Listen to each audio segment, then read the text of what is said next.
Quoi qu'il en soit, les guerres américaines, donc au XXe siècle, ont été des guerres sous le signe de la capitulation sans condition.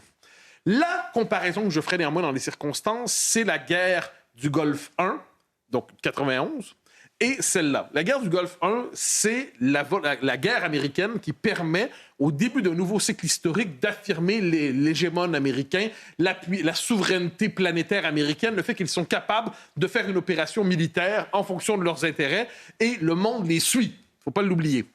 C'est une guerre qui avait réussi à moitié, parce qu'ils n'avaient pas été jusqu'au bout. Par exemple, ils n'avaient pas délogé Saddam Hussein à Bagdad, ce qui fait qu'ils ont eu l'obsession pendant une décennie. Et en 2003, ils y parviennent suite à la manière de l'opération riposte après le 11 septembre. Dans les circonstances, cette guerre, on pourrait dire, c'est la première guerre de grande envergure du nouveau cycle politique qui est le nôtre. Ça fait à peu près un an que je vous énerve en répétant sans arrêt qu'on a terminé le cycle de 1989, que le nouveau cycle commence aujourd'hui. Eh bien, dans ce nouveau cycle, c'est une guerre américaine de grande envergure à l'extérieur de l'hémisphère américain, à l'extérieur de la zone d'influence naturelle américaine, à l'extérieur du continent américain.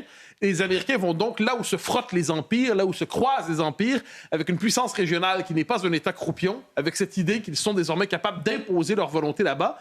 Mais que veut dire, encore une fois, on y revient, que veut dire les objectifs de guerre dans cette séquence? Est-ce que les Américains sont véritablement capables, devant la Chine, devant la Russie, qui manifestement soutiennent indirectement l'Iran, comment peuvent-ils, dans ce contexte, dire qu'ils ont victoire?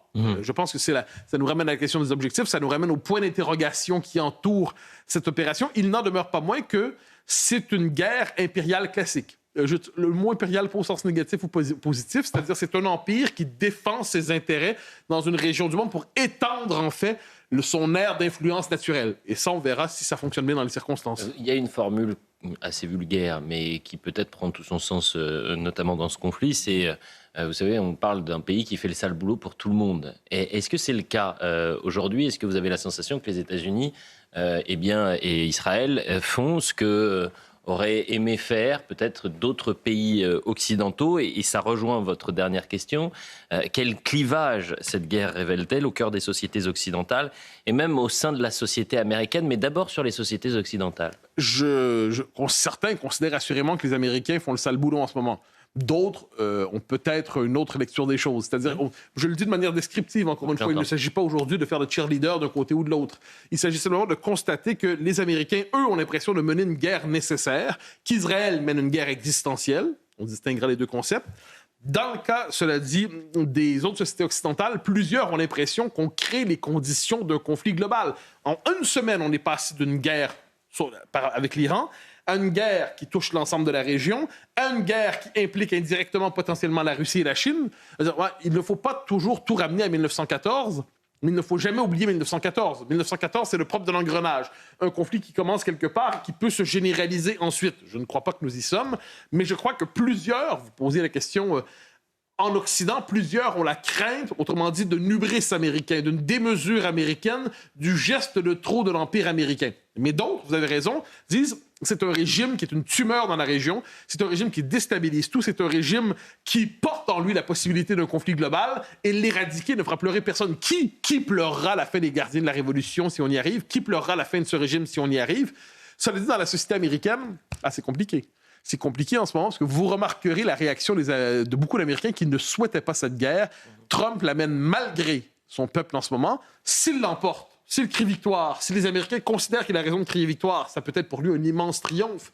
Mais puisqu'une partie du mouvement MAGA, pas tout le mouvement MAGA, mais une partie vivait dans l'idée que le Trumpisme était une forme de repli sur la forteresse Amérique et la fin des guerres extérieures, dans l'opinion américaine, cette guerre peut être potentiellement catastrophique. On verra, et là, on va voir ça à la scène ce soir, la scène des body bags. Alors, je le dis en anglais parce que c'est un terme qui appartient à l'imaginaire de la guerre du Vietnam.